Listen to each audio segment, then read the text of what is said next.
Baik, Assalamualaikum warahmatullahi wabarakatuh. Perkenalkan, nama saya Reza Salih dengan 3 digit yang terakhir 072. Kali ini saya akan menjelaskan tentang MATLAB, Simulink, dan dasar sistem dinamis. Yang pertama, pengertian dari MATLAB dan Simulink. MATLAB adalah singkatan dari Matrix Laboratory. Ini adalah sebuah bahasa pemrograman sekaligus software yang dikhususkan untuk komputansi numerik, analisis data, visualisasi, dan pemodelan dan simulasi sistem. Kemudian, Simulink. Simulink adalah add-on atau tambahan dari MATLAB yang digunakan untuk pemodelan berbasis blok, simulasi sistem, dan desain dan analisis sistem secara interaktif. Jadi, MATLAB itu lebih berbasis kode atau program, sedangkan Simulink lebih berbasis grafis. Kemudian modeling dan simulation. Modeling adalah proses mewakili sistem nyata ke dalam bentuk matematis, logika, atau blok diagram. Tujuannya supaya sistem nyata yang rumit bisa dipahami, dipelajari, dan dianalisis. Kemudian bentuk model bisa berupa yang pertama, persamaan diferensial. Contohnya hukum Newton, hukum Kirchhoff, dan lain-lain. Kemudian fungsi transfer atau ruang status. Dan yang ketiga, blok diagram di Simulink. Kemudian yang kedua adalah simulation. Simulation adalah menjalankan model untuk melihat bagaimana sistem bereaksi terhadap input tertentu. Tujuannya memprediksi perilaku sistem tanpa harus membangun sistem fisik. Dilakukan di komputer menggunakan metode numerik dan software. Contohnya menggunakan software MATLAB atau Simulink. Kemudian ada pengantar dasar sistem dinamis. Sistem dinamis yaitu sistem yang keluarannya berubah terhadap waktu.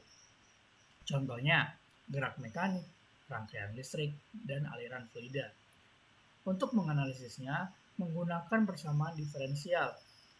Agar lebih mudah, persamaan diferensial diubah ke domain Laplace yang diperoleh fungsi transfer.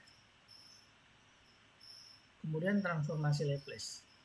Tujuannya mengubah persamaan diferensial yaitu time domain menjadi aljabar S domain.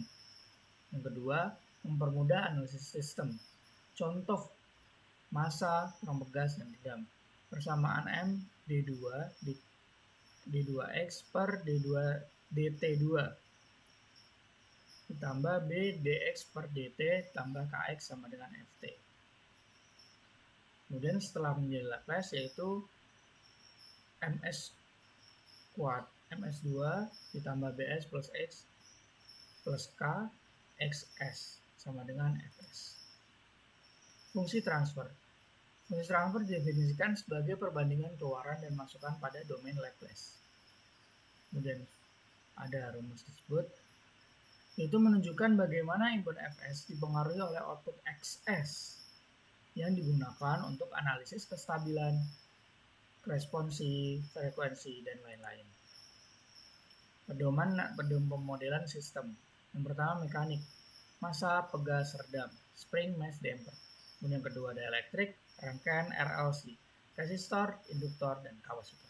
Kemudian dia ada hidrolik, aliran fluida pada pipa, pompa, dan katup.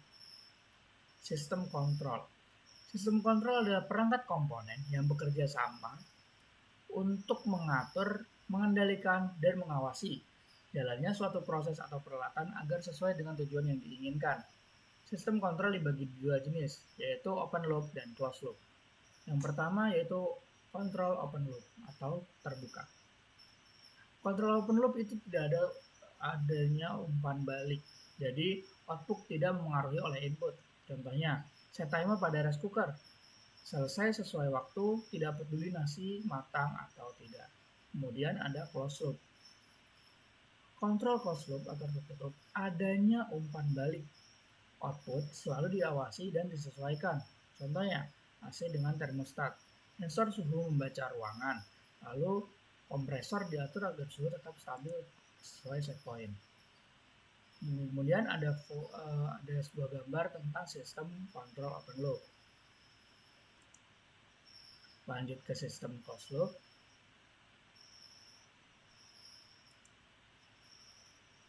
Kemudian ada blok dasar Simulink. Yang pertama, source block. Fungsi memberikan sinyal input ke sistem. Contoh blok step, sinyal tangga 0 ke 1 pada waktu tertentu. Kemudian sine wave, sinyal sinusoidal.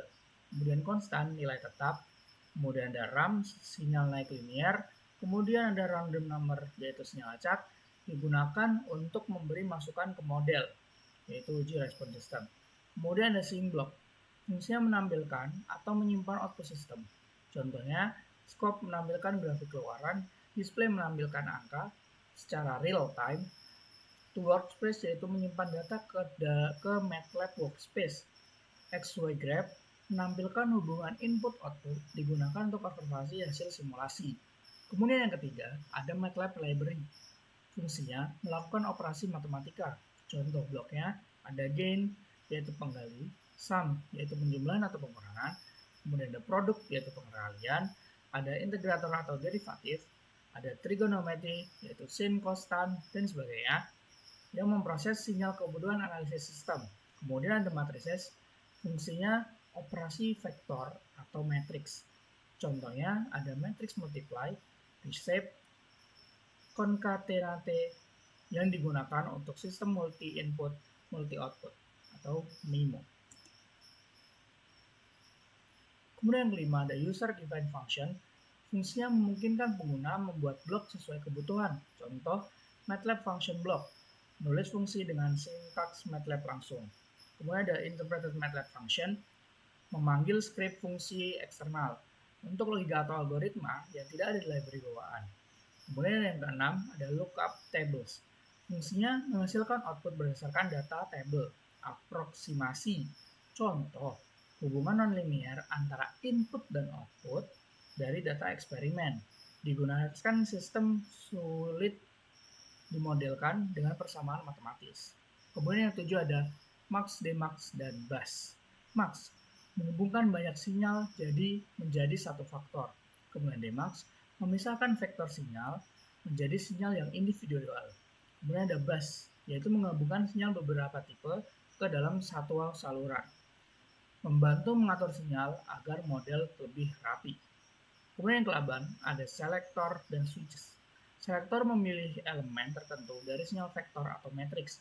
Switch memiliki sinyal input berdasarkan kondisi, yaitu if-else, digunakan untuk sistem dengan percabangan logika. Kemudian yang ke-9 ada logic operation. Fungsinya operasi logika biner. Contoh bloknya AND, OR, NOT, dan SOR. Relation operation seperti lambang-lambang tersebut yang digunakan untuk pengendalian logika dan sistem digital. Kemudian yang 10, subsystem. Fungsinya mengelompokkan beberapa blok menjadi satu unit. Yaitu yang pertama ada atomic subsystem, kelompok blok yang dianggap satu unit. Kemudian yang kedua ada enable trigger subsystem, hanya aktif saat kondisi tertentu. Membuat model lebih modular, mudah dibaca, dan lebih rapi. Kemudian yang 11, atau yang terakhir, yaitu using M-files. Fungsinya menyisipkan script atau fungsi MATLAB.m ke dalam Simulink. Bisa dipanggil melewati MATLAB function block, atau juga bisa digunakan untuk memberikan parameter ke blok. Misalnya, nilai konstansa dari script. Integrasi antara kode MATLAB dan model Simulink. Berikut itu saja yang dapat saya sampaikan. Terima kasih untuk mendengarkan penjelasan kami. Kurang lebihnya saya mohon maaf jika ada salah kata ataupun salah perbuatan. Terima kasih, saya Muhammad Aiza Salib dari Teknologi Rekayasa Otomasi tahun 2024 dengan 3 digit terakhir 072 undur diri. Assalamualaikum.